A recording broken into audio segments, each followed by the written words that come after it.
Unsolved mysteries finally solved. The building of the Egyptian pyramids.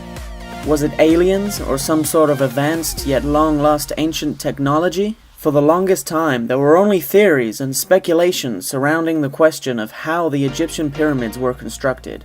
In 2014, physicists at the University of Amsterdam used drawings found in ancient tombs to figure out that the stone blocks were moved on sleds by large teams of men. To help lubricate the ground, water was poured over the sand to reduce friction. Other experts have since come forward to say that clay could also have been used to help slide the stone-laden sleds over the desert. The location of the Santa Maria. On Christmas Eve, 1492, the Santa Maria, flagship of Christopher Columbus's voyage to the Americas, struck a coral reef and sank. Columbus and his crew sailed back to Spain on the Nina, leaving the resting place of the Santa Maria an unsolved mystery for hundreds of years. In 2014, archaeologist Barry Clifford reported that he had found the wreck. In fact, he had discovered it nearly a decade earlier, only he just didn't know it at the time. Further supporting the case that this is the Santa Maria is the fact that Clifford was able to pinpoint the location of a fort built by Columbus, and cross-reference this with the reported location of the wreck from the explorer's own diary.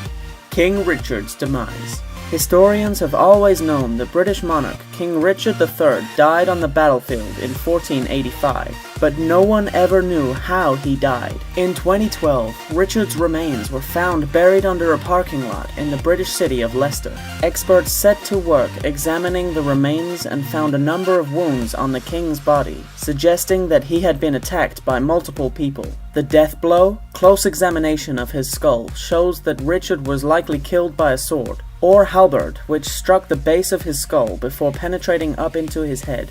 The Franklin Expedition. This mystery is technically half solved, but we thought we'd include it anyways. In 1845, Sir John Franklin took the HMS Erebus and the HMS Tara on a journey to find the Northwest Passage. They were never heard from again. Over the years, various stories from Inuit witnesses and theories have concluded that the ships became stuck in the ice, and the survivors, weakened by cold and potential lead poisoning, succumbed to disease and starvation. But what happened to the ships? In September 2014, searchers discovered the wreck of the Erebus laying on the floor of the Canadian Arctic. There has been no sign of the Terror, but it is hoped further exploration of the Erebus will reveal more clues into this ill-fated journey. Amelia Earhart. This unsolved mystery has captured the imagination of people everywhere, as they searched for answers to the famous aviator's 1937 disappearance. Some believe Earhart and her navigator Fred Noonan were captured and executed by the Japanese, while others think she was a spy working for the US who was later put into protective custody. The 1940 discovery of bones belonging to a Caucasian female, a woman's shoe, glass bottle, and sextant case with a serial number consistent with the type used by Noonan all suggest Earhart crashed on Nikamuru Island in Kiribati. An aluminium body panel appears to have provided the final say. Experts say the piece is definitive proof of Earhart's plane because of its size and specific rivet patterns, all of which match a custom alteration Earhart made to her plane before heading off on her journey in 1937. If you enjoyed this video, be sure to subscribe to our channel for more Top Truths content. In the meantime, feel free to take a look at our other videos here.